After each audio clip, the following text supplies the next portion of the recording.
ভারতের বড় পদক্ষেপ, শিলিগুড়ি করিডোর নিয়ে নতুন strategy. India's major move in Siliguri corridor. 23 kilometre চওড়া এই জমির উপর দাঁড়িয়ে আছে পুরো উত্তর পূর্ব ভারতের সংযোগ। এখানে ভারতের নতুন পদক্ষেপ কি, কেন এই জায়গা নিয়ে চীন ও পাকিস্তান বরাবর আগ্রহ দেখায়? নমস্কার বন্ধুরা, আমি অভিক দাস রায়। চলুন শুরু করা যাক আজকের ভিডিও।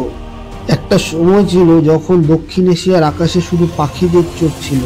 এখন এই আকাশে ওড়ে ফাইটার জেট, নজরদারি ড্রোন আর স্যাটেলাইটের তীক্ষ্ণ দৃষ্টি। আজকে আমরা বলবো বাংলাদেশের নতুন এয়ারবেস পরিকল্পনা আর ভারত কিভাবে বিষয়টিকে দেখছে। এটা শুধু সামরিক শক্তির গল্প নয়, এটা স্থিতিশীলতা, কূটনীতি ও ভবিষ্যৎ ভূ রাজনীতির গল্প। হঠাৎ কেন এয়ারবেস নিয়ে এত আলোচনা? 2024-25 সাল থেকে একাধিক আন্তর্জাতিক প্রতিরক্ষা রিপোর্টে দেখা যাচ্ছে বাংলাদেশ সমুদ্র অঞ্চল এবং উত্তর দিকের সীমান্ত এলাকায় নতুন এয়ারবেস ও রানওয়ে সক্ষমতা বাড়াতে কাজ করছে।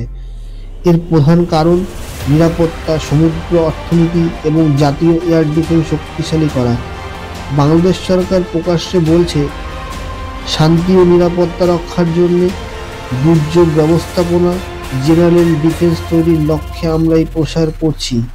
কিন্তু আন্তর্জাতিক বিশ্লেষকদের চোখে এটা দক্ষিণ এশিয়ার পাওয়ার ব্যালেন্সের অংশ। বাংলাদেশের এয়ারবেসের মূল ফোকাস তিনটি জোনে নিজেদের এয়ার পাওয়ার বাড়িয়ে চলেছে। পূর্বাঞ্চলে চট্টগ্রাম, কক্সবাজার অঞ্চল, এখানে রয়েছে সমুদ্র নিরাপত্তা, ব্লু ইকোনমি এবং নৌবাহিনী সহায়তা। উত্তরাঞ্চলের দিকে শহীদপুর, রংপুর সেক্টর, পাশে দ্রুত অপারেশন চালানোর সুবিধা রয়েছে বাংলাদেশের কাছে। দক্ষিণ পশ্চিম দিকে যশোর, খুলনা সেক্টর। ভারত বাংলাদেশের যৌথ প্রশিক্ষণ মাঝে মাঝে হতো যখন শেখ হাসিনা ওখানকার প্রধানমন্ত্রী ছিলেন, কিন্তু বর্তমানে মোহাম্মদ ইউনূসের সময় আমরা দেখতে পাচ্ছি যে ভারতবর্ষের সাথে বাংলাদেশের সম্পর্ক অত্যন্ত তলান্নিতে চলে গেছে। এয়ারবেস মানে শুধু যুদ্ধ বিমান নয়, এটা নজরদারি, রাডার, এয়ার ডিফেন্স সিস্টেমের সমন্বয়। এখানে সব ধরনের জিনিস থাকে। ভারত এটাকে কিভাবে দেখছে? ভারত দৃষ্টিতে বাংলাদেশ হুমকি নয়, বরং স্ট্র্যাটেজিক পার্টনার। ভারত সবসময় মনে করে এসছে বাংলাদেশ আমাদের স্ট্র্যাটেজিক পার্টনার। ভারতবর্ষ আর বাংলাদেশের মধ্যে ইন্টেলিজেন্স শেয়ারিং ছিল, এখন সেটা একটু কমে গেছে, অনেকটাই কমে গেছে বলা যায়। সীমান্তে মিলিটারি কোঅর্ডিনেশন আগে ছিল, সেটাও কমে গেছে। ট্রানজিট ও কূটনৈতিক সম্পর্ক খুবই স্থিতিশীল ছিল একটা সময়, কিন্তু সেটাও এখন কমে গেছে। এখন বাংলাদেশ মূলত চীনের দিকে প্রথমেই ঝুঁকেছিল কিছুটা, এখন পাকিস্তানের দিকে প্রায় ঝুঁকে পড়েছে। তাই বাংলাদেশের এয়ারবেস বাড়লে ভারত বলছে যতক্ষণ এটা বাংলাদেশের আভ্যন্তরীণ উন্নয়নের জন্য কাজে লাগবে, যদি কোনো তৃতীয় কোনো শক্তি এটাকে ব্যবহার না করে, ততক্ষণ ভারতের কোনো সমস্যা নেই। তবে ভারতের একটি গোপন উদ্বেগ আছে, যদি ভবিষ্যতে অন্য কোনো বিদেশি শক্তি যেমন চীন, পাকিস্তান এখানে আধিপত্য দেখানোর চেষ্টা করে।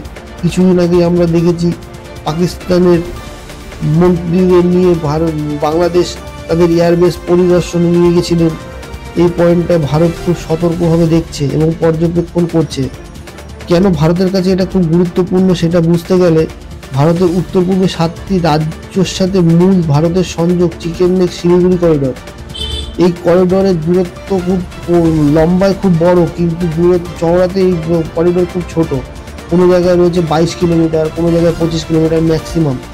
এখানে যে কোনো সামরিক সামঞ্জস্য ভারতের জন্য খুব সেন্সিটিভ।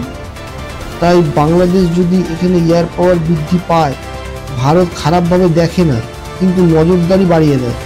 বাংলাদেশ ভারত সম্পর্ক সমন্বয়ে গড়ে উঠলে দুই দেশই লাভবান হবে, কিন্তু বাংলাদেশের বর্তমান সরকার সেটা বুঝতে যাচ্ছে না। বাংলাদেশের বর্তমান সরকার চটিচাটা সরকার, শুধু পাকিস্তান আর চীনের দিকে বেশি করে ঝুঁকে। ভবিষ্যৎ যুদ্ধ দিয়ে নয়, সহযোগিতা দিয়ে নির্ধারিত হবে। বিশ্লেষকেরা সম্ভবত সেরকমই ইঙ্গিত দিয়েছেন। বাংলাদেশের জন্য এয়ারবেস মানে আকাশ নিরাপত্তা, সমুদ্র অর্থনীতির সুরক্ষা। ভারতের জন্য উত্তর পূর্ব নিরাপত্তা, স্থিতিশীল প্রতিবেশ। দুই দেশ এখন রিজনেবল সিকিউরিটি আর্কিটেকচার তৈরি করছে। ভারত কিছু সময় আগে আপনারা দেখেছেন আমরা আমাদের S-400কে ওখানে মোতায়েন করেছি। অনেক রিজনেবল সিকিউরিটি আর্কিটেকচার তৈরি করছে। ভূ রাজনীতির এই আকাশে কেউ একা উঠতে পারে না। বাংলাদেশের এয়ারবেসের ভবিষ্যৎ শক্তির প্রতীক, আর ভারতের অবস্থান সেই শক্তির স্থিতিশীল দিক নির্দেশনা। ভিডিওটি ভালো লাগলে লাইক করবেন, শেয়ার করবেন, কমেন্ট করবেন, পাশে থাকতে ভুলবেন না।